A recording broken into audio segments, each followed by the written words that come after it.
Welcome to the Lawyer Checker Bold Legal Group webinar on the recent Dreamvar Court of Appeal judgment. I'm Rob Hailstone, the founder and CEO of the Bold Legal Group, and will shortly be introducing you to Jeremy Cousins, QC, and Peter Dodge of Radcliffe Chambers, who appeared for the first defendant, Mishcon Reya. Jeremy and Peter will begin with a brief outline of the two cases that were heard: P&P Property and Owen White and Caitlin and Cranvent Limited, and Dreamvar UK Limited and Mishcon Reya and Mary Monson Solicitors. They will then summarise the appeal court judgment. Towards the end of the webinar, I will ask a few questions if the questions and answers have not already been covered. It has been reported in the Dreamvar case that both firms of solicitors will have to make contributions in order to share the liability to Dreamvar. That is not the case, and I'm sure that Jeremy and Peter will shortly explain why. I now hand you over to Jeremy and Peter.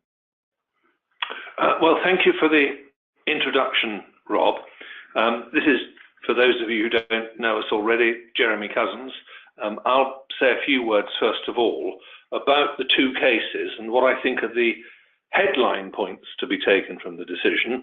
And then Peter's got a number of points that he wants to take from both the cases and which he'll elaborate on before we get into a more general discussion with Rob. And hello, I'm Peter, and thank you to everyone for listening. Can I begin by saying something about what these cases were and what points they decided? They had this feature in common. In both cases, property was intended to be purchased by genuine purchasers. The properties concerned did not belong to the people who were pretending to sell them. The sellers I'm going to call rogue vendors, because that's what they were. They were thoroughly dishonest people pretending to be the owners of the properties. The rogue vendors in both cases hoodwinked perfectly reputable solicitors to act for them.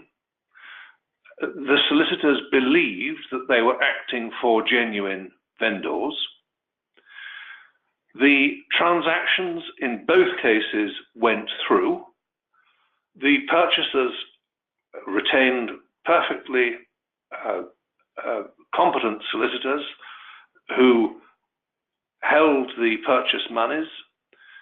The solicitors for the purchasers in both transactions released the purchase monies to the solicitors acting for the rogue vendors. They, of course, were completely unaware of the fact that the rogue vendors were not the owners of the property. In both the cases, the rogue vendors got their hands on the money and disappeared. Little is known about them. The money hasn't been recovered from the rogue vendors. In both the cases, the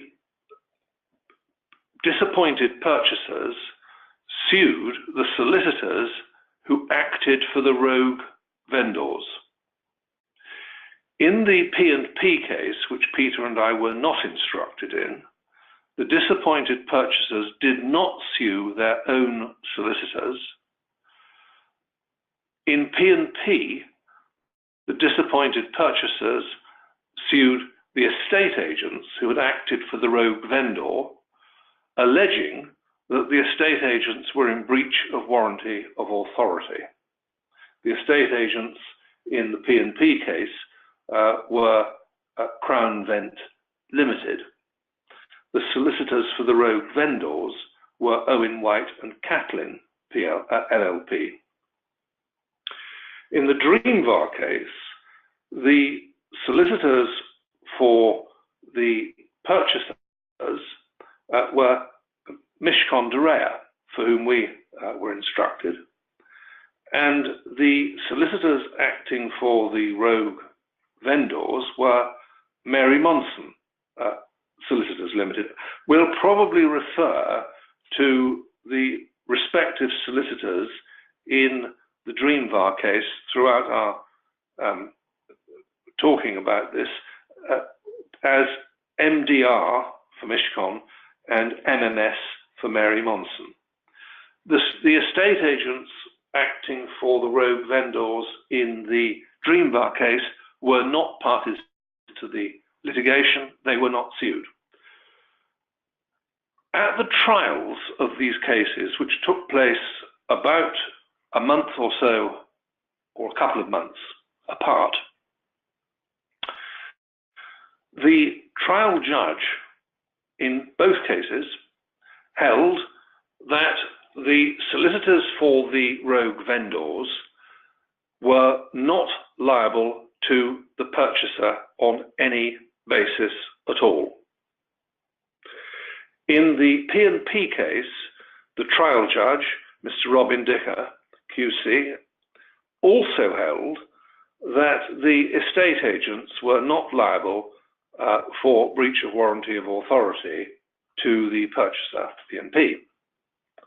In the Dreamvar case, the trial judge, Mr. David Railton, QC, held that the rogue vendor solicitors, MMS, owed no duties to the purchaser or to the purchaser's solicitors, and he acquitted them of breach of trust.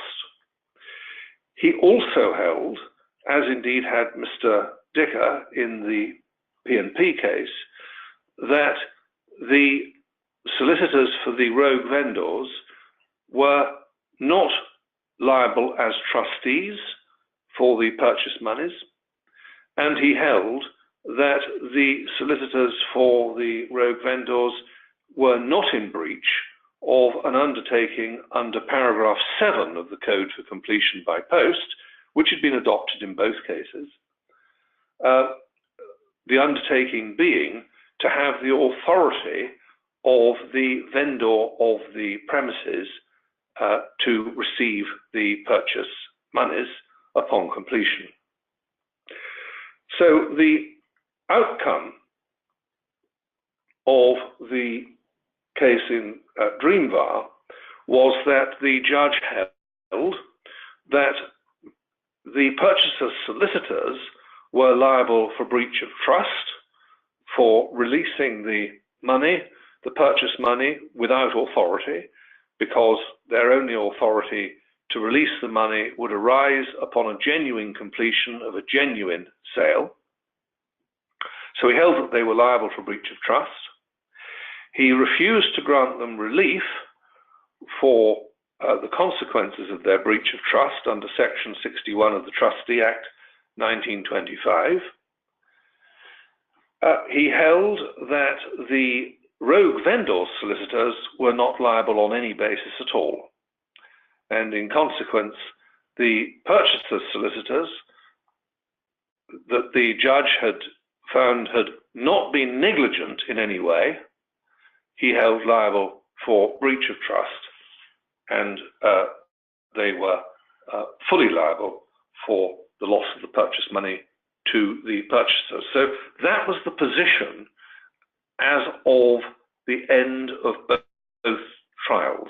The purchaser's solicitor not sued in P&P, the purchaser's solicitor sued in Dreamvar and held fully liable, the vendor's solicitor held not liable in either case, and the estate agent not liable in the P&P case.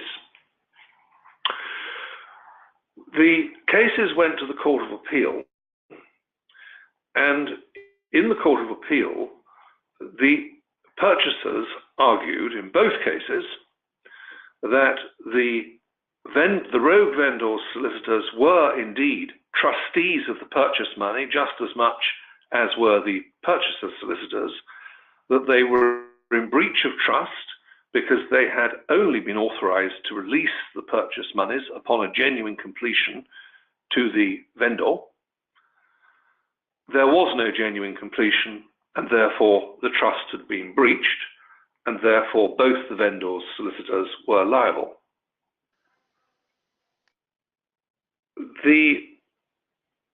In the Dreamvar case, the rogue vendor solicitors did not even attempt to argue that they had carried out the relevant transaction in a competent fashion. It was accepted that they had not taken proper steps to identify their client correctly. So there was no application on their part for relief under Section 61 of the Trustee Act 1925. In the P&P case, the trial judge had found that the rogue vendors' solicitors would not have qualified for relief under Section 61. So if they were held to be liable for breach of trust, then it would follow that they would indeed be liable and without relief under the Act. In the Court of Appeal, the purchasers on both sides also argued that there was a liability in the solicitors acting for the rogue vendors for their breaches of undertaking under paragraph 7 of the code in respect of authority to have the vendor's authority to receive the purchase monies on completion. So, as against the rogue vendors' solicitors, there were two pillars upon which the purchaser's case rested. First, breach of trust. Secondly, breach of the paragraph 7 undertaking. The Court of Appeal in the two cases held that the rogue vendors' solicitors were indeed in breach of trust. So the trial judge's findings in both cases on the breach of trust issue were reversed. It had been argued for the purchaser's solicitors in the Dreamvar case that they should be excused from liability on the basis that they had not been in any way negligent, they had been honest, and therefore it was said they ought fairly to be excused. The Court of Appeal held that although they had not been negligent, they were professional trustees, and the Court of Appeal held that it would not excuse them from any breach of trust liability under Section 61. So had matters rested there, the solicitors for the purchasers in that case would have still been liable without recovery from anyone else to make payment to their client in the event that their client sought to enforce liability against them. However, this is where the really important part of the decision of the Court of Appeal comes. The Court of Appeal accepted in both cases that the true interpretation of the Code for Completion by Post was that the vendor's solicitor did undertake to have the authority of the genuine owner of the property to receive the purchase money. Now, in neither case, of course, was that the position, because in both the cases, rogues had been pretending to be vendors, and therefore the solicitors did not have the necessary authority. So in both the cases, the rogue vendors' solicitors were held liable for breach of undertaking. Now, Rob began his introduction today by explaining that there has been some misunderstanding about the effect of the decision in the Dreamvar and P&P cases, and he's quite right about that. That we have seen and heard commentary about these two cases which suggests that this was some kind of score draw and that it might be necessary for there to be contribution proceedings between Mishcon de Reya and Mary Monson to sort out just where responsibility lies. That is not the case. As a result of the critically important finding that paragraph 7 of the code bears the interpretation advocated by the purchaser solicitors in the Dreamvar case, it is now perfectly clear that the purchaser solicitors are protected by the code for completion by post by virtue of the breach of the vendor's solicitor's undertaking. And what the Court of Appeal held in this case, in the Dreamvar case, is that MDR was entitled to an indemnity from the vendor's solicitors, and that it was wrong of the trial judge to reject that claim maintained by MDR against MMS. Now, I think the misunderstanding that has come about may result from the fact that in order to discover that that is the conclusion that the Court of Appeal came to, you have to get to paragraphs 112 and 122 in the judgment of Lord Justice Patten. But I promise you that if you look at those paragraphs and read them carefully, it is all there. The claim for the indemnity and the holding that the claim for the indemnity was wrongly rejected by the trial judge in the Dreamvar case. So, in short, so far as the position between the solicitors is concerned, and between the purchaser and his solicitors and the purchasers and the vendor's solicitors, the situation is simply this. The vendor's solicitor will be liable for breach of undertaking to the full extent of the loss resulting from that. And the purchase and the vendor's solicitor will also be liable for breach of trust. Whilst there might be a technical breach of trust on the part of the purchaser's solicitor,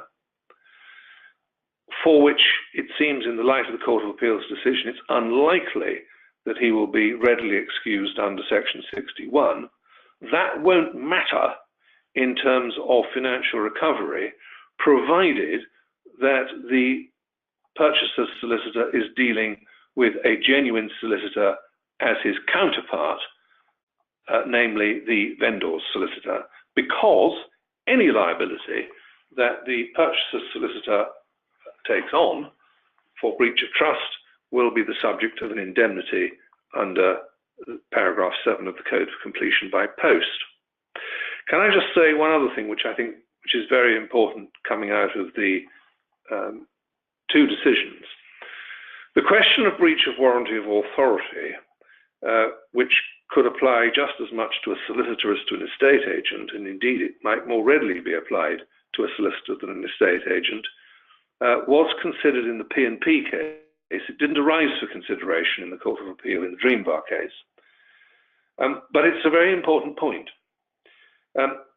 In the P&P case, the Court of Appeal seems to have accepted as a matter of principle that a warranty of authority can arise where a solicitor or indeed an estate agent holds themselves out as acting for a particular person.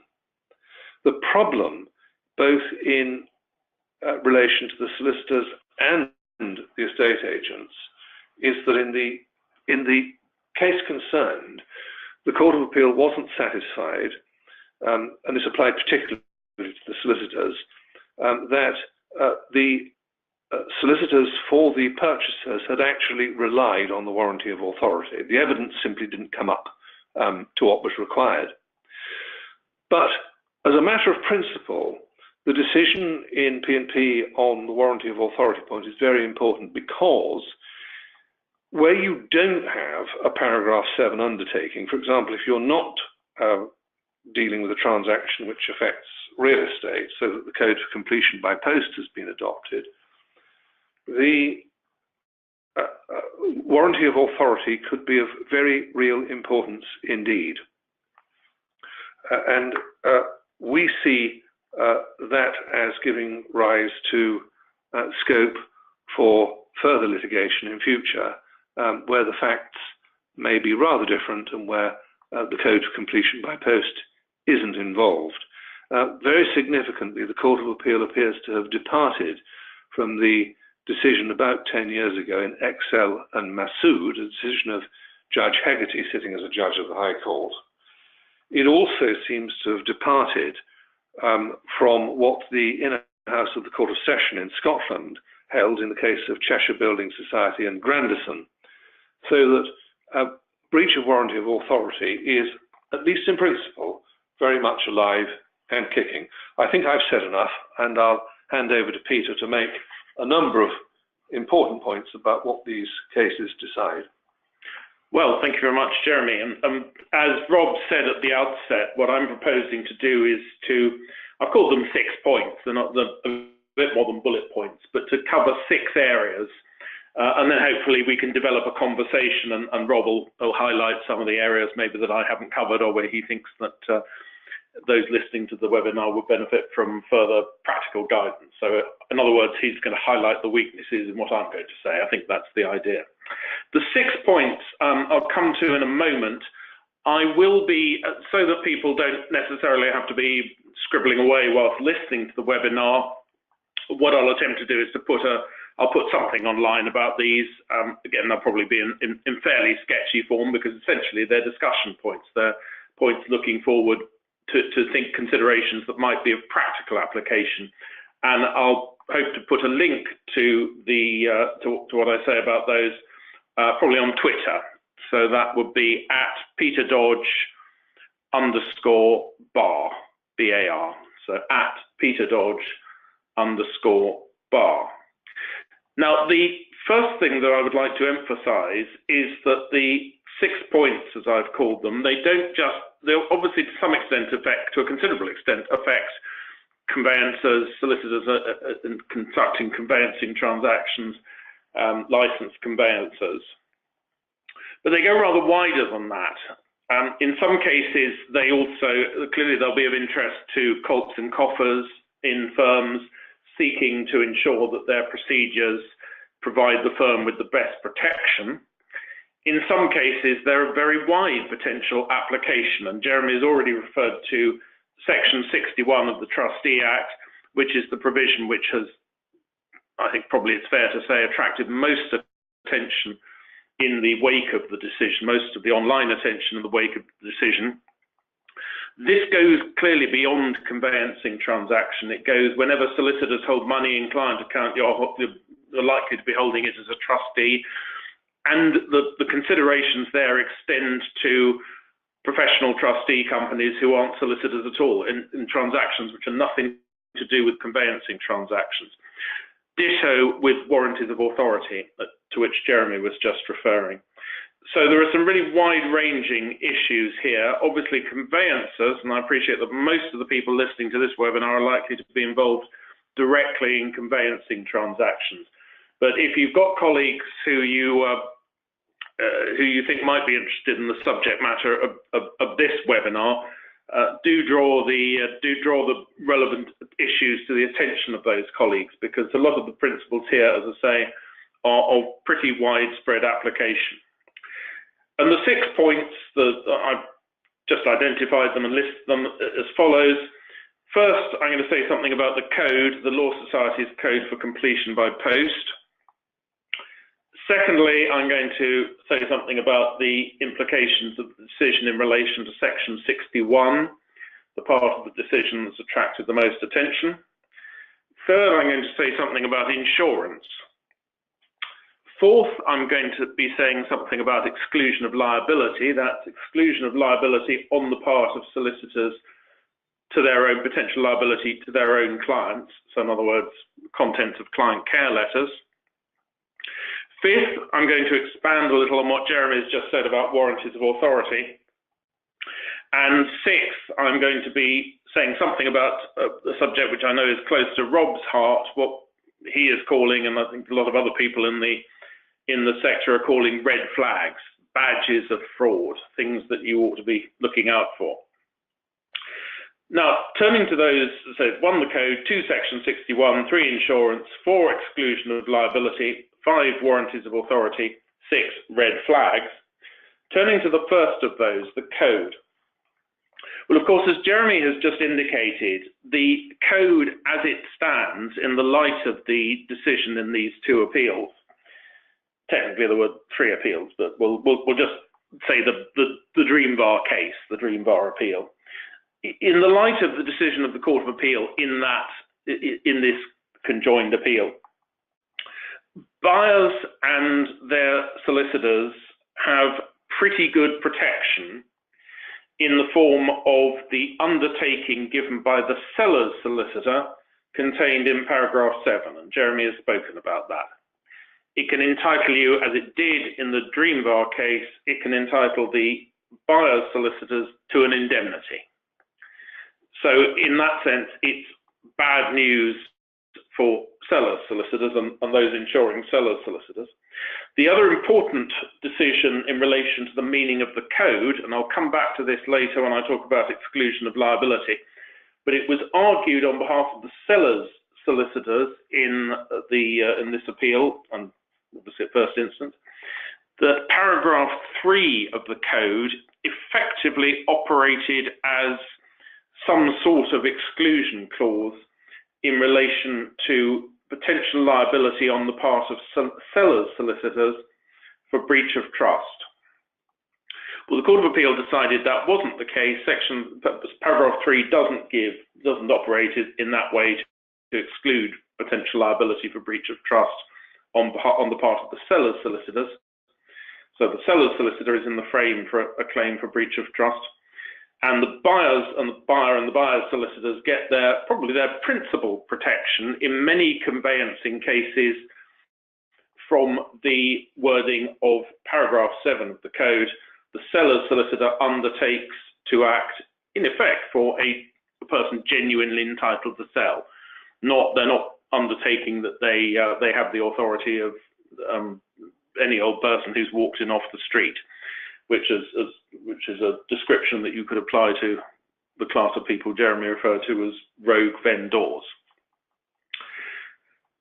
Now, on a basic view, so that's the construction of the code. That's what the Court of Appeal has decided is the correct construction of the code. And in one sense, there's nothing you need to do about that because it's there. It provides you should, if you're acting for a buyer, you should be aware of the protection it provides you with. If you're acting for a seller, you will obviously be very conscious of the fact that you've got potential liability and will be careful to ensure that you're acting for a genuine seller. But one would hope that everybody acting for sellers would be keen to ensure that in any event.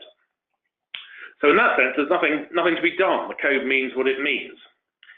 The questions arising in relation to the code really, therefore, are moving forward are whether there's likely to be any further updating of the code in the light of the decisions in the Dreamvar P&P appeal.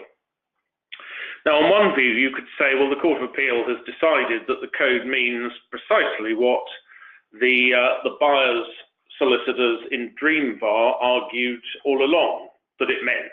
So there's nothing on that level. There's nothing wrong with it. It means what MDR always argued that it meant. One imagines that there will be the possibility, clearly one imagines the Law Society will be looking closely at the provisions of the code in the light of this appeal. It is, I suppose, conceivable that there might be greater, for the avoidance of doubt, clarity introduced into the code. More radically, obviously, as I say, it's in a sense bad news for the current construction of the code is bad news for sellers' solicitors. It amounts to something akin to a strict liability warranty of authority. And it is, I suppose, conceivable that the Law Society might consider whether the potential liability on the part of sellers' solicitors should be limited in some way, so that sellers' solicitors don't go as far as to give this, what is in effect at the moment almost an open-ended undertaking.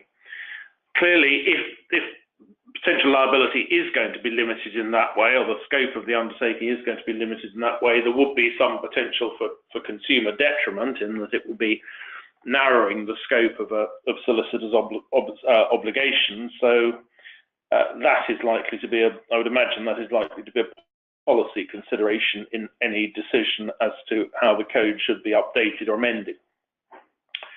Now, probably the most important point to note, of course, in all of this is that whilst the code provides good protection to buyers and their solicitors, it will only provide that protection, A, where it applies.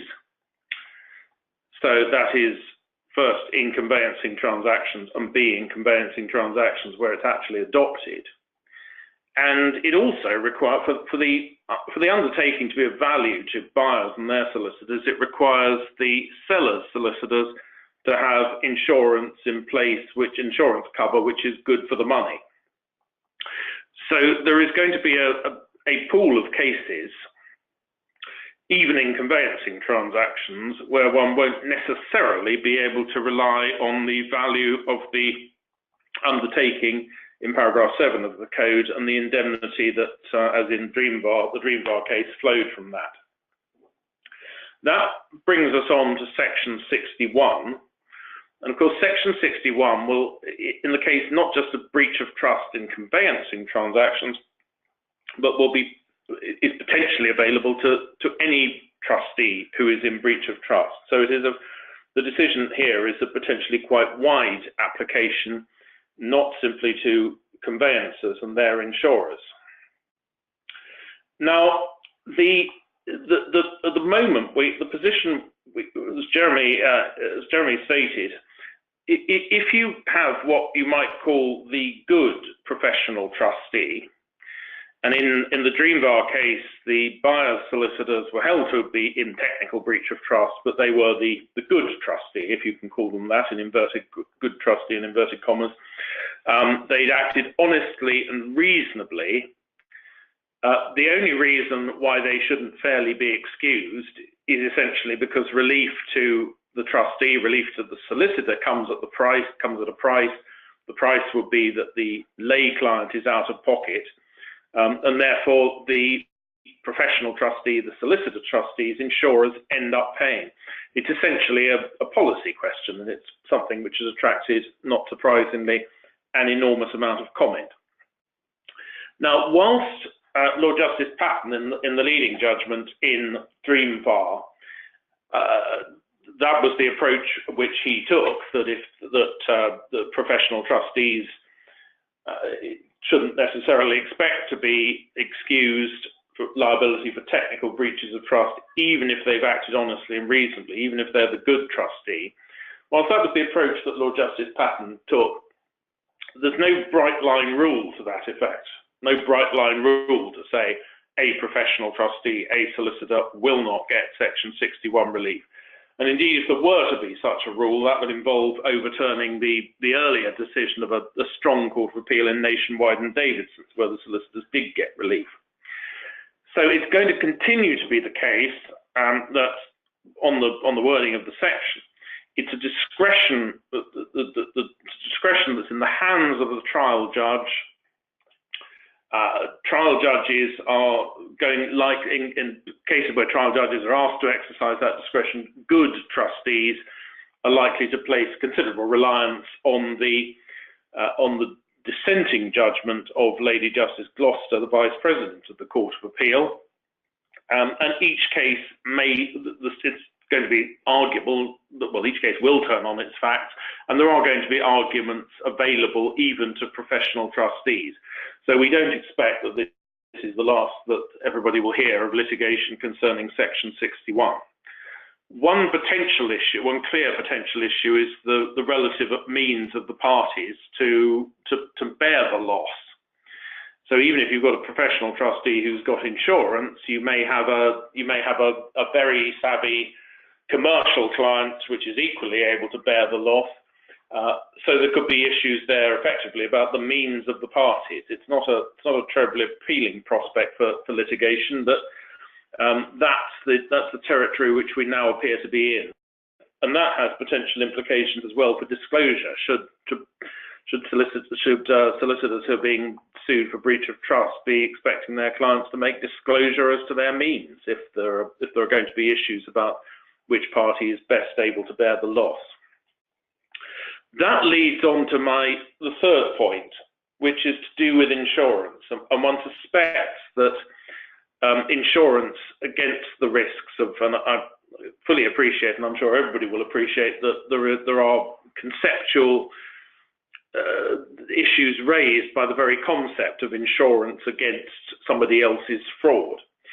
But it does seem likely that insurance is going to play an increasing role in this area, and that everybody acting in conveyancing transactions will need to inform themselves about insurance, the sort of insurance that might be available, and the sort of ancillary services that might be available in conjunction with insurance policies.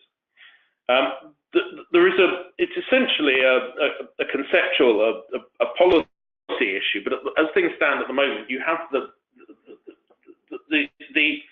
professional indemnity insurance, which is essentially put in place to guard professionals and their clients against the risks of malpractice on the part of or some sort of misfeasance on the part of the professional, negligence or some other default. The moment you have a situation where there's a clear risk that that sort of insurance is going to be called upon to meet what is essentially a commercial risk, the risk that the person who your client happens to be dealing with, the rogue vendor, the risk that they're a rogue. And one can imagine that there are very many business transactions in which the client forms a view as to whether or not they trust the person they're dealing with. And it's not necessarily for the professional. Most transactions, it won't be for the professional to gainsay that view. The client will form a view as to whether or not they want to deal with X Limited, whether it's good for the money, whether they trust the people who are running it. And it's the role of the professional to process the transaction, not to form a view about the commercial validity or security of the transaction. So there does appear many of the problems that are, many of the issues that are raised by Section 61 would appear conceptually to be, to some extent, ironed out, were there to be, were the insurance against what's essentially a commercial risk to be clearly insurance against that risk. Insurance available to buyers against the residual risk that even if everybody does everything they're supposed to do, even if everybody is non-negligent, that still there's a risk that the transaction goes wrong. So the message from that is keep well abreast of developments in the insurance market, because that's something that may well be available to your clients and may provide the peace of mind and may be a useful tool in advising clients as to the nature of the risks. Because one thing is clear, the cat is out of the bag, and the public is aware that conveyancing transactions are not now risk-free. I'd also, just as an aside, say that it's very much time for the profession to do everything it can to get over to the public, to consumer groups, the notion that conveyancing is not some sort of commodity transaction, that there are decisions to be made in the course of a conveyancing transaction, particularly to do with assessing risks and red flags, which we'll get onto in a moment, which call for considerable skill and thought. This is not simply some kind of automated, mechanistic transaction that anybody could do without turning their mind carefully to the issues involved. Exclusion of liability, this is my fourth point. Now, as I said at the outset of my comments, there was an attempt in the Dreamvar appeal to say that the code provided an effective exclusion on the part of vendors, solicitors, for liability for breach of trust. That failed. But it's hard, it's not, there's no obvious reason why, in principle, the good trustee, that's the trustee who's acted honestly and reasonably, i.e. non-negligently, why there shouldn't be an attempt to exclude liability in respect of transactions where there has been no negligence, where there has been honest and reasonable behaviour. The difficulty of that, of course, lies in the consumer legislation, particularly UCTA and the Consumer Rights Act. So any attempt to exclude what you might call the residual non-negligent liability, an attempt to exclude that would need to be likely to need to be viewed in the context of that consumer legislation. And it does seem to me that if a solicitor were to say, well, I'm not going to be liable for this this residual risk that the person you're dealing with turns out to be a fraudster, but here is some insurance that you can take out, which will guard against that risk, then clearly that would be likely to increase the likelihood that an exclusion on the part of the solicitor might be regarded not as unreasonable. There would be insurance available, the risk for the client to decide on a fully informed basis that what they wanted to do about insuring against that risk. And of course, in some cases, there will be some clients who will choose to purchase on the grounds of price, will choose to purchase properties which have got maybe have issues associated with them. Warranties of authority. Jeremy has already touched on this, and this is a point of some subtlety, but I don't want to labour it. But as Jeremy has explained, to some extent now, it appears that, and this goes way beyond conveyancing transactions, into a wide range of transactions where any professional is acting on behalf of a client and is dealing with professionals on the other side or acting on behalf of somebody else. It is possible, in addition to the narrow, what's effectively a warranty of authority in paragraph 7 of the code, in cases where the code applies, you've got that warranty. But the decision in Dreamvar bears very careful reading, because it allows for the possibility that there are warranties of authority of some type or other in a wide range of cases. But the slight difficulty it imposes for professionals acting on behalf of their clients is this, that reliance on that warranty of authority appears likely in many cases to be of considerable importance.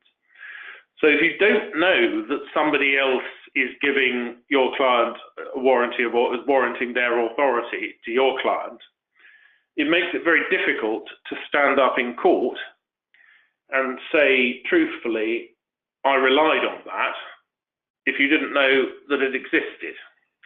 So the moral from this, and it's not an easy point, and it's a point of some subtlety, and it's probably easier said than complied with, but that just about anybody acting on behalf of a client in any transaction will need to take as many steps as they can to inform themselves about the warranties that the other professionals in the transaction might be giving. So the reason for that is that if you know that you think that somebody else is warranting their authority in a particular transaction, then you can stand up in court and say, well, that's what I thought they were doing, and I relied upon that. Finally, red flags, and I'm sure everybody is up to speed with I know Rob is disseminating the checklists of what are currently regarded as red flags in relation to transactions which might be vulnerable to fraud. There's a plethora of guidance now. That includes, obviously, I'm sure just about everybody listening to this will be aware of the Joint Law Society and Land Registry note of September last year. Most of that plethora of guidance is directed at people assessing the bona fides of their own clients rather than somebody else's client.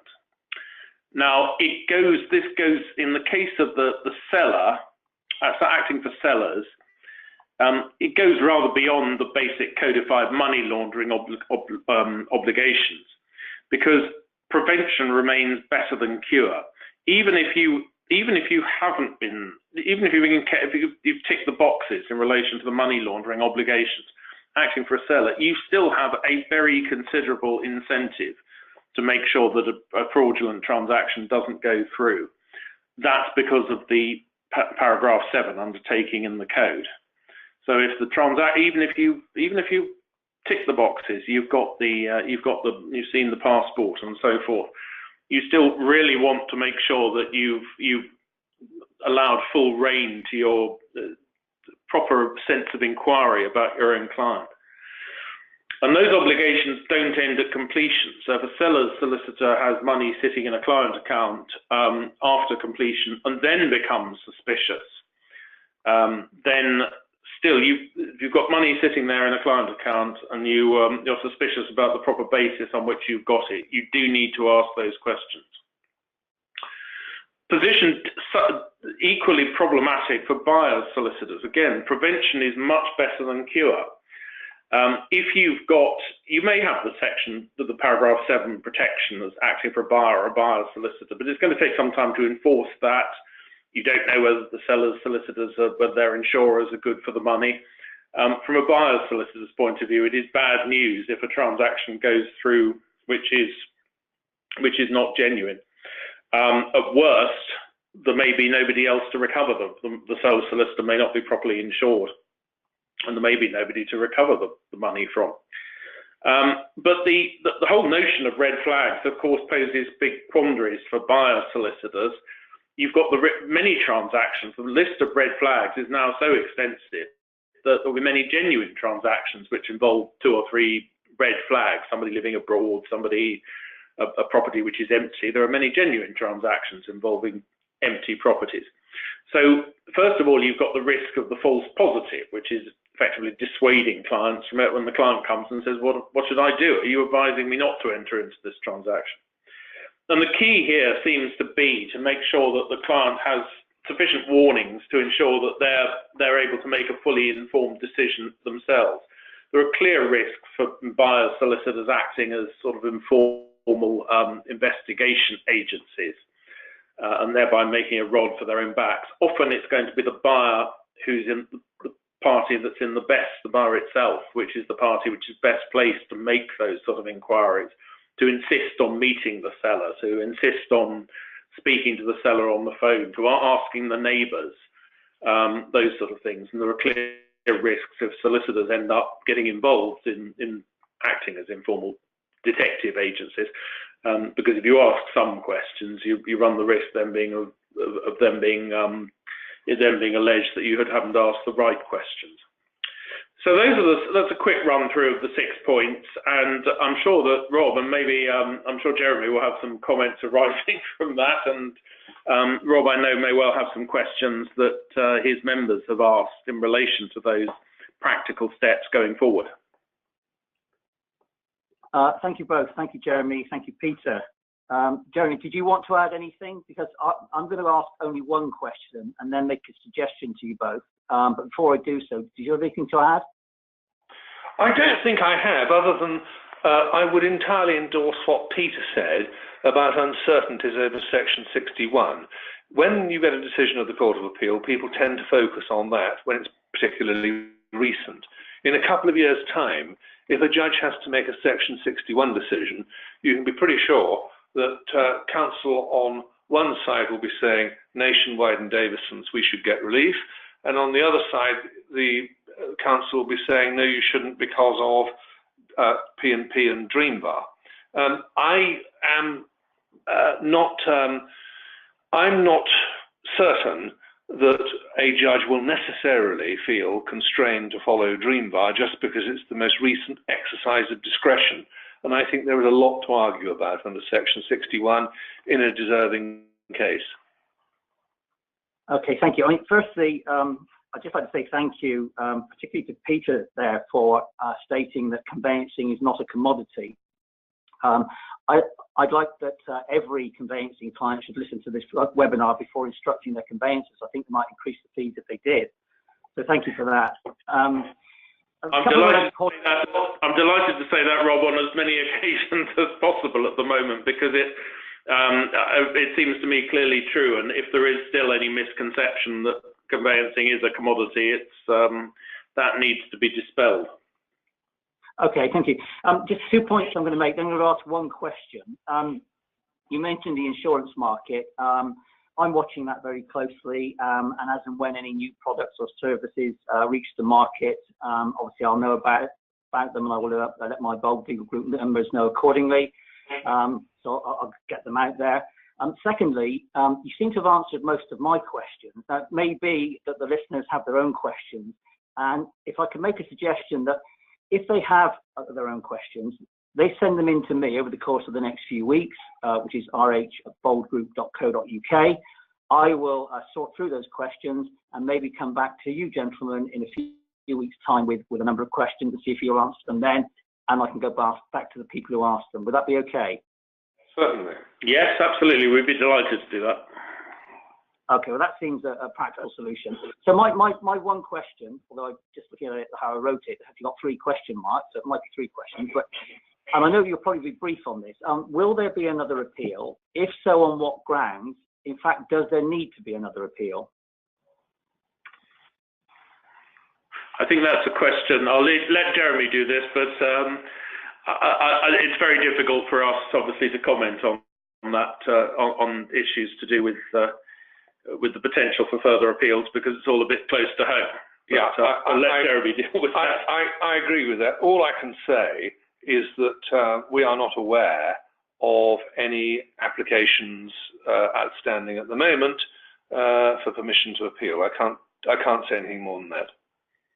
Okay, all right. Well, looking at it from my point of view, there probably doesn't need to be another appeal from the side of Mishcon, etc. But that's my comment, not yours. So really, I'd just like to say thank you to Lawyer Checker. Thank you to Jeremy and Peter for their time and expertise. I hope everybody listening has found this useful and informative.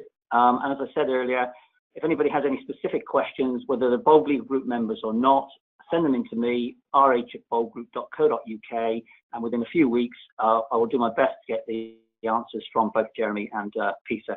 Thank you very much. And thank you very much to everybody for listening.